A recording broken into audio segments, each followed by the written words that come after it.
ফের তৃণমূলে দায়িত্ব পাবেন? প্রবীর ঘোষাল বলেন, জাস্ট ওয়েট অ্যান্ড সি। সোমবারই বিধানসভায় মুখ্যমন্ত্রীর সঙ্গে দেখা করেন তিনি।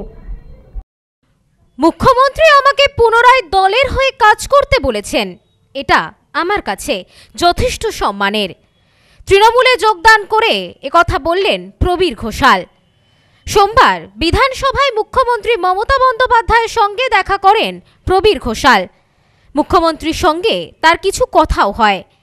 মুখ্যমন্ত্রী বলেন, প্রবীর ঘোষাল দীর্ঘদিনের সাংবাদিক, অনেক দিন ধরেই লেখেন আমাদের হয়ে, আমাদের বিধায়কও ছিলেন, তাকে আবার কাজ করতে বলা হলো।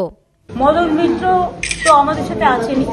প্রবীর ঘোষাল দীর্ঘদিনের সাংবাদিক এবং দীর্ঘদিনের লেখা, উনি অলরেডি লেখেন আমাদের হয়ে, এবং তিনি এমএলএও ছিলেন দীর্ঘদিন কন্যাগড়ে।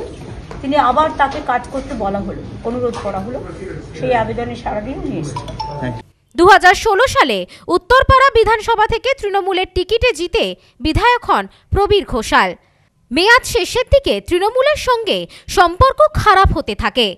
21 সালের 26শে জানুয়ারি কোন্নগর সুইমিং পুলে সাংবাদিক বৈঠক ডেকে তৃণমূল ছাড়েন তিনি। পরে উত্তরপাড়া থেকে বিজেপির প্রার্থী হন, তৃণমূলের কাঞ্চন মল্লিকের কাছে পরাজিত হন। তারপরে বিজেপির সঙ্গেও তার দূরত্ব তৈরি হয়। বেশ কিছুদিন রাজনীতি থেকে দূরত্ব বজায় রেখে চলছিলেন। তবে স্থানীয় পৌরসভার বিভিন্ন অনুষ্ঠানে তাকে দেখা যেত। এদিন আবার পুরনো দলে তিনি ফিরলেন। উত্তরপাড়া তৃণমূল বিধায়ক কাঞ্চন মল্লিককে নিয়ে অসন্তোষ রয়েছে দলীয় কর্মীদের মধ্যে। গত লোকসভা নির্বাচনের প্রচারে বেরিয়ে কল্যাণ বন্দ্যোপাধ্যায় কাঞ্চন মল্লিককে গাড়ি থেকে নামিয়ে দিয়েছিলেন। তারপর থেকে কাঞ্চন মল্লিককে উত্তরপাড়ায় খুবই কম দেখা গেছে। প্রবীর ঘোষাল আবার তৃণমূলে ফিরলেন। দেখুন, বিজেপির সঙ্গে ওনার বোঝাপড়া অনেকদিন আগেই কেটে গেছে। কারণ এই ধরনের মানুষ, যারা জাতীয়তাবাদী পরিবারের মানুষ, তারা কখনো যে বিজেপির মধ্যে টিকতে পারে না। কংগ্রেস মনোভাবাপন্ন মানুষরা দীর্ঘদিন গিয়ে বিজেপির সঙ্গে মেলাতে পারবে না। উনি প্রবীর ঘোষাল ছাত্র জীবন থেকে ছাত্র পরিষদ করা উঠেছে, তারপরে বর্তমান এবং বরুণ বাবুর সঙ্গে কাজ করেছেন এবং মমতা ব্যানার্জির বহু ঘটনার উনি সাক্ষী। তাকে খুব সামনে থেকে, আজকে যিনি মুখ্যমন্ত্রী হয়েছেন তাকে খুব সামনে থেকে দেখেছে এবং প্রতিটা ঘটনার সম্বন্ধে উনি ওয়াকিবহাল। তো এই ধরনের মানুষ যদি রাজনীতিতে থাকে এবং বিশেষ করে তৃণমূলে থাকে, তাহলে সেটা দলের পক্ষে সেটা লাভ। তবে কি 26 সালে আবারও তৃণমূল প্রার্থী তিনি? জল্পনা দলের অন্দরে। পুরনো দলে যোগ দিয়ে প্রবীর ঘোষাল বলেন, এটা আমার কাছে বিরাট বড় গিফট। আমি তো খুব একটা বড় রাজনীতিবিদ ছিলাম না। উনি ভালোবেসে আমাকে বিধায়ক করেছিলেন। কিছু মতবিরোধের কারণে আমাকে দল ছাড়তে হয়েছিল। মুখ্যমন্ত্রী বলেছে, আমরা একই পরিবারের সদস্য।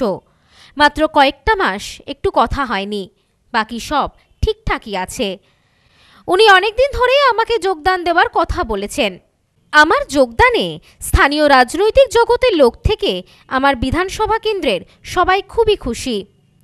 উত্তরপাড়া আসার পর থেকে বহু ফোন এসেছে আমার কাছে। এটা তো আমার কাছে হায়েস্ট অনার যে চিফ মিনিস্টার নিজে, কারণ আমি দেখেছি যে সৌমেন মিত্র ছাড়া উনি কাউকে নিজে অ্যানাউন্স করে জয়েন করানো আমি দেখিনি। এটা আমার কাছে একটা বিরাট বড় গিফট। রাজনীতি তো আমি খুব বড় রাজনীতিবিদ নই, আমি সাংবাদিকতা করেছি, সাধারণ একজন সাংবাদিক ছিলাম। উনি অনার করে আমাকে এমএলএ করেছিলেন। লোকালি আমার কিছু মতপার্থক্যের কারণে আমি দল ছেড়ে চলে গিয়েছিলাম, কিন্তু উনিও আজকে সাংবাদিকদের বলেছেন যে আমরা একই পরিবারের সবাই মানুষ।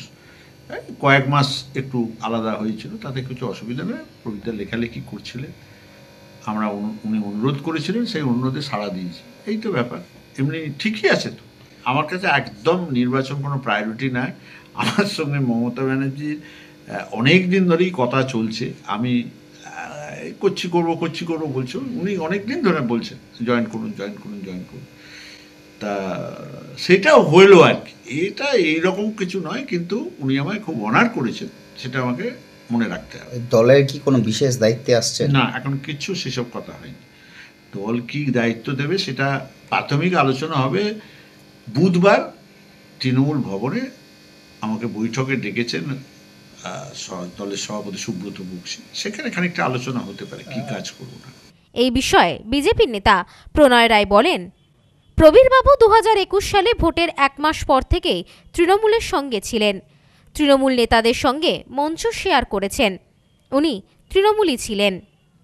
দেখুন, 2021-এর নির্বাচন শেষ হওয়ার রেজাল্ট ডিক্লেয়ারের প্রায় 1 মাসের মধ্যেই তিনি আনঅফিসিয়ালি তৃণমূল কংগ্রেসে যুক্ত হয়েছেন।